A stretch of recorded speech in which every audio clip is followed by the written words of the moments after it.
One of the main milestones that comes to mind for me is a lot of people saw when we were in the hospital, myself and Ty, and we got released from the hospital. Well, ultimately, when we got released from the hospital, there was still a lot of recovery that took place at home, and there was a hospital bed that actually had to be put into our living room.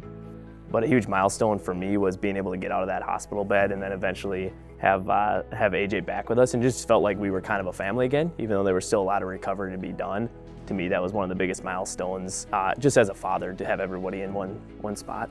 I'm an incredibly proud wife. I was proud the day I actually met Andrew, but especially now, just watching all the things that he's overcome and all the times that he's pushed himself to go to the gym, even when he's in pain or even when he's tired, and really has worked so hard to not be hindered by this, but get to 150%, because early on, some of the doctors were saying, we don't know if you can get back to 100%, and he basically said, watch me, and has worked so hard and has pushed through so much just to get to this spot, that I am really proud of how he's persevered and has overcome this and not taken it and just kind of said, well, this happened to me, and just lived that way, but really taken it and said, how can I be better from this?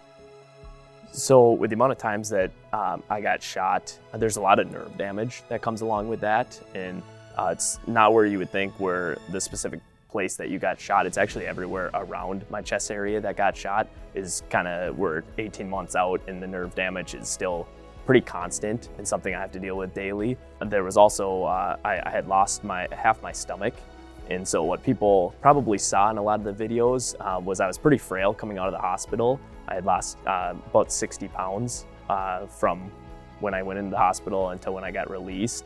And then I lost half my stomach as well. So the idea of trying to gain back some of that weight has been a bit of a challenge.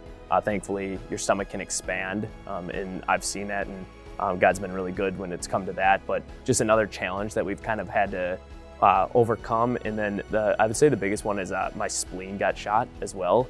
And I remember asking the doctor if they were able to save my spleen at all, and he said it was in 24 pieces. There was really no saving the spleen, but ultimately I know they did everything that they could in that situation to help me and just help me survive. That was their biggest goal when I was first there. But what people don't realize with your spleen is it really protects you from a lot of bad diseases.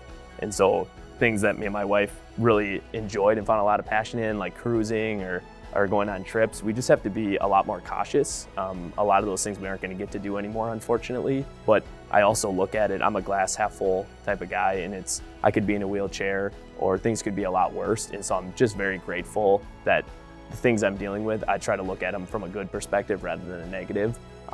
And that's with everything in life as well. One of the first things that Andrew wanted to do, besides getting up and being able to stand and walk, is get down on the floor so he could play with AJ. And so even still in the ICU, he was in the PT room, trying to use every piece of equipment they had to learn how to get down and up off the floor so that he could play with AJ. So that was a big motivator really early on. I do want to say this, as difficult as it is to say something like this, we're very thankful that it happened to us. And I say that because going into the shooting, we had a strong faith, and then we had a strong family to our support system from my parents, her parents, our extended family. Everybody was there to support us. And so I look back at the shooting, and if I could reverse anything and say, if I was swearing in and I knew this was going to happen, would I prevent it? And I wouldn't.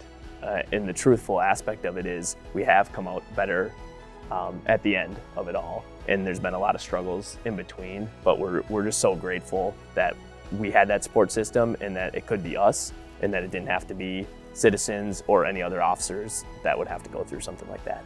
I would say when I first started at the police department, I was just so excited to be a police officer that I would look at the badges and look at all the different insignias, and I wouldn't really link it to service. But what comes to mind now, especially when I see the badge, and it's realizing that there's purpose behind it and there's a lot of sacrifice behind it. Each officer sacrifices in a different way, whether it's an officer working evening shift, not getting to have dinner with their family, or in this situation where I get hurt and maybe have to deal with stuff a little bit more long-term, or in Jake's situation where he had to give the ultimate sacrifice. I think it has really transformed the way I think of the badge and what service really means. I find so much more purpose in my family and in this little guy. With all our conversation that we've had, my job's not finished.